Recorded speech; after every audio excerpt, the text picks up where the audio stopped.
O panorama da responsabilidade governamental aqui no Brasil tomou um verdadeiro choque de realidade. Recentemente, toda aquela estrutura legal que pune desvios na administração pública foi literalmente virada de cabeça para baixo, com algumas reformas bem radicais. E o impacto de tudo isso é simplesmente colossal. O nosso objetivo nessa explicação visual de hoje é justamente decodificar a complexa lei de improbidade administrativa do Brasil. A gente vai entender exatamente como essas mudanças recentes reescreveram as regras do jogo, quem pode ser punido, quem é de fato a vítima e o que constitui um ato de improbidade hoje em dia. É um assunto fascinante, cheio de nuances legais e com alguns casos bem surpreendentes. Bom, vamos dar uma passada rápida no nosso roteiro. A gente vai seguir essa ordem. 1. As novas regras. 2. As vítimas, ou o sujeito passivo. 3. Os infratores, que são o sujeito ativo. 4. A situação dos atores privados e políticos. 5. Os 3 tipos de improbidade. E, para fechar, o número 6, casos reais e exceções. Vamos nessa? Ponto 1. As novas regras da Lei de Improbidade Administrativa. Para a gente começar a entender essa história toda, é fundamental estabelecer como está o cenário atual. Lá no final de 2021, a Lei 14.230 trouxe uma revisão massiva. E não foi só um ajuste fino, não. Foi uma alteração na espinha dorsal da lei. O ponto mais drástico, sem dúvida nenhuma, foi a eliminação da improbidade culposa. Sabe o que isso significa na prática? Significa que a lei não pune mais a mera negligência ou a imprudência de um administrador. Agora, para rolar uma condenação, exige-se estritamente a má-fé intencional, o famoso dolo.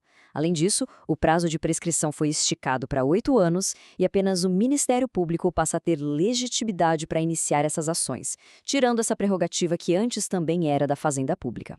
E para dar uma dimensão da escala absurda dessa reforma, 100.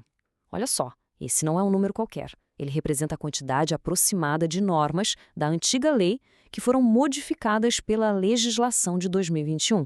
É um volume impressionante que mostra o quão profunda foi essa reestruturação legal no país. E isso ilustra muito bem como o sistema brasileiro divide as ferramentas para defender a moralidade pública.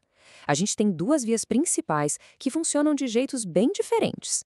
De um lado, a ação popular, que é uma ferramenta democrática fantástica. Qualquer cidadão no gozo dos seus direitos políticos pode acionar a justiça para anular um ato que cause lesão ao patrimônio público. Do outro lado, a ação de improbidade, que, como a gente viu, agora é uma arma exclusiva do Ministério Público. Ela foca não só em anular o ato, mas em aplicar sanções pesadíssimas ao infrator, como a perda da função pública e a suspensão dos direitos políticos.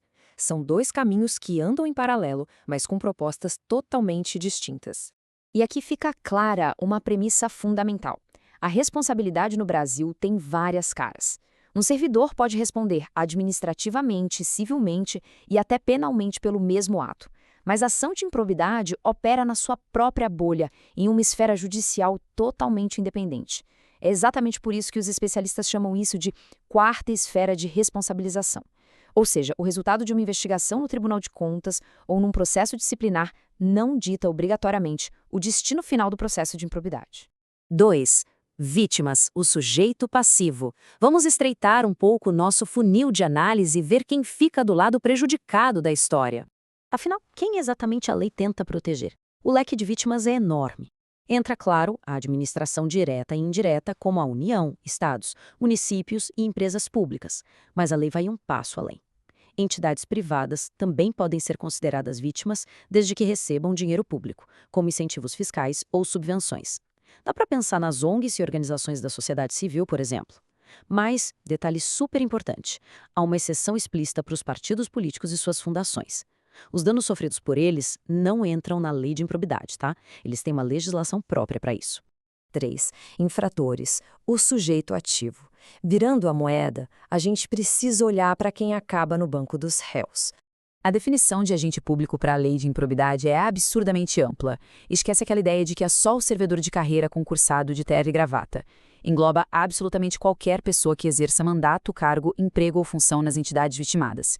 E olha só, mesmo que seja algo temporário ou que a pessoa não receba um único centavo de salário, um mesário voluntário numa eleição, teoricamente, pode cometer um ato de improbidade. Sem contar que cidadãos comuns e empresas privadas também entram na roda se induzirem, colaborarem ou se beneficiarem daquela fraude.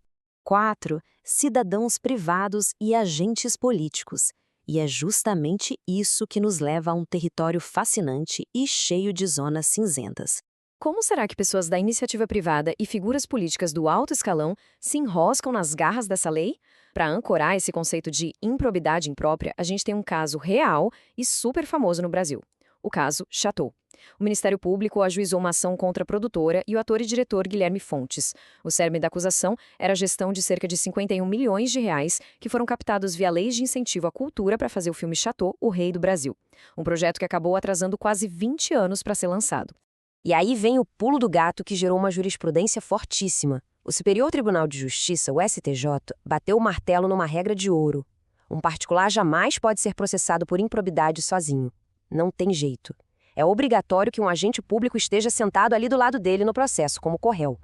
Sem um agente do Estado participando da conduta, o particular pode até responder por outros crimes ou irregularidades civis, mas escapa da severidade da lei de improbidade administrativa. E foi por isso que a ação específica contra o ator, que estava correndo de forma isolada, acabou sendo extinta na época. E do lado dos políticos de alto escalão, pois é, a história também deu várias cambalhotas no Supremo Tribunal Federal. Historicamente, o STF tinha um certo receio da dupla punição. A visão mais antiga dizia que, se um ministro ou um governador já respondia pelos chamados crimes de responsabilidade, de uma lei lá de 1950, eles não poderiam ser alvos da lei de improbidade. Mas o jogo virou. A visão moderna do tribunal agora é a do duplo regime. Tirando apenas o presidente da República, a orientação atual é que os agentes políticos estão, sim, integralmente sujeitos a essas duas legislações ao mesmo tempo. 5. As 3 espécies de improbidade.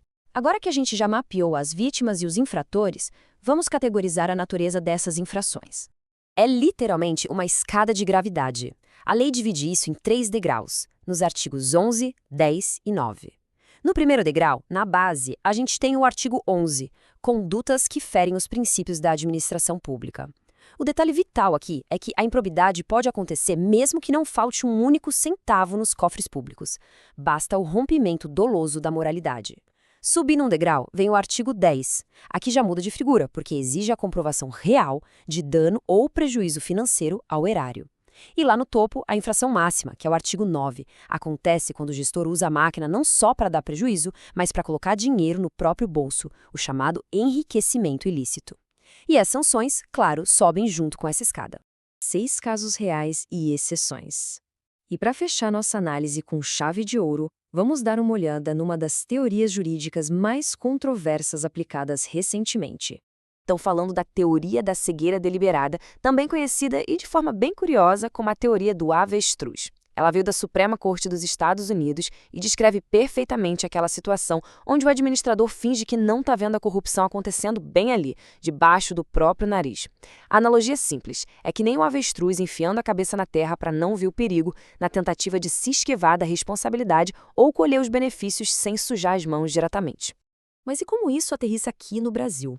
Um caso bem notório rolou lá no Tribunal de Justiça de São Paulo. A corte usou essa mesmíssima teoria para condenar um prefeito que batia o pé dizendo que não sabia do superfaturamento absurdo em contratos médicos sem licitação. O desembargador entendeu que ele basicamente fingiu que não percebeu a fraude, configurando a tal cegueira deliberada. É super importante pontuar de forma imparcial que, embora isso dê o que falar na mídia, os especialistas avisam que essa teoria ainda não tem uma base tão sólida nos tribunais superiores de Brasília para virar regra geral. Por enquanto, é uma exceção estadual fascinante.